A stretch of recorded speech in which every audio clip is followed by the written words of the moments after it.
and metrics and numbers here that are going to discuss what's driving our market, the state of the data center 2022. Now, this research is from AFCOM largely, and it is curated. Please understand this is not the entire report. Everybody who wants the entire report, either ping me online, which, by the way, I am totally open to making sure that we keep this connection and conversation going. So I hope that my LinkedIn and Twitter is blowing up with new friends and connections. But let's talk about some of these reports, because I'll tell you what, these numbers, oh my goodness, they were fascinating to see this. So one of the things that we asked was around data center growth and density. And here's what we found. Typically, respondents say they're going to be, expecting to renovate and expand some of their data centers. Density and efficiency continue to be key trends that we're going to talk about in just a second. And then, hang on a second, 30% stated they're going to be building 50 or more data center locations. Whoa, that is absolutely a really high number. And what we're seeing here is that, by the way, Tom, we actually had to go back and review that number because we thought somebody was trolling our survey results. We're like, oh, we're just going to build 100 new locations tomorrow. But that's not necessarily the case, right? We actually looked at those results and we saw that many of these organizations are going to be looking at literally building out the edge. So we found that, yes, organizations are going to be building out a whole lot more locations to support their connectivity needs. And again, it's not just this giant facilities, but edge environments. And there's going to be massive amount of investment in there. And these are not just going to be your typical facilities. These environments are going to be much more dense than they ever were before. And this is a big respondent factor that we got as well. Like the majority of respondents feel like their rack density is going to continue to increase. And we've seen this trend continue to grow. So the big question is, we cannot be deploying, or are we still deploying, data centers the way we did a few years ago, or are we actively looking at ways we can be more efficient?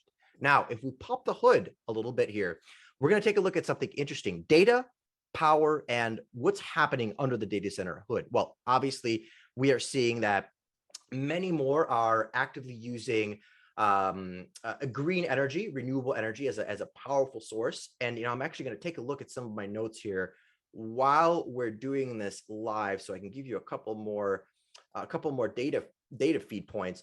And what we're seeing actively is that this is only going to continue to grow. And here's the crazy part: 92% of folks that actually took this survey realized that they're going to be managing a lot more data, and they said they're going to be doing between 10 and 50 petabytes over the next 12 to 36 months or more, which is absolutely crazy. And most of these organizations are also going to be living on the edge. And that's what respondents have actually been saying here as well, is that they're going to be seeing many more spots that they're going to be deploying. And these are not large locations, by the way. Please time out with that. These are going to be actual facilities that are going to be smaller, sometimes attached to a cell phone tower, sometimes just a small location. But that is what we found out, that they're going to be deploying between 10 and 50 locations for the next 12 and 36 months. And that is a huge number to, again, bridge things like the digital divide, support new connectivity methods, and so on.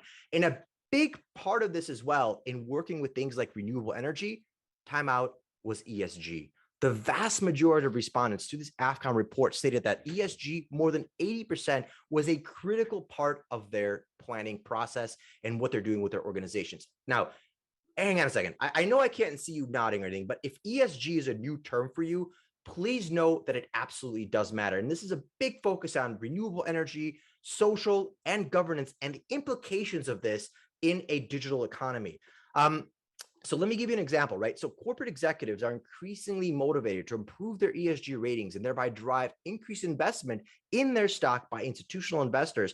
And not just that, public and private organizations. Here's what we do potentially.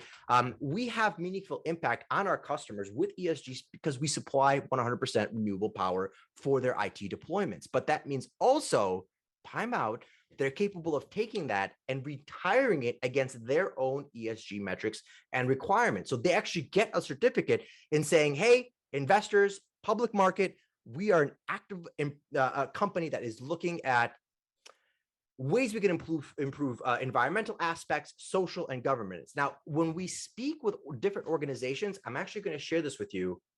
This is what they're focusing on: carbon emissions, waste and recycling, renewable energy, climate change management, labor, board structures, and so on.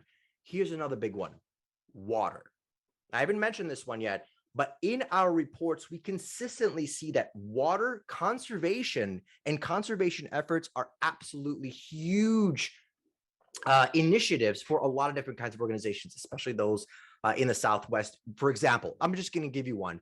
We at Switch built a 14-mile, 4,000 acre foot effluent water pipeline to support a 7.2 million square foot campus in Nevada. Now, again, we have a lot of sunshine, but not that much water. So this is going to allow us to use 100% recycled gray effluent, whatever you want to call it, water to disperse heat from our equipment when we need it without ever touching the resources that are in the local rivers. And that's really, really special. Part of the reason why we take that environmental element so critically.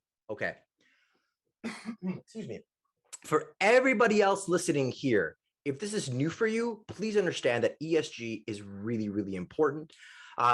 It's an aspect that we are all actively looking at to make sure that we can be much better citizens, really, of this earth and better neighbors as well. So if there's something you can improve upon, I absolutely see you doing this, and absolutely something that you can take a look at.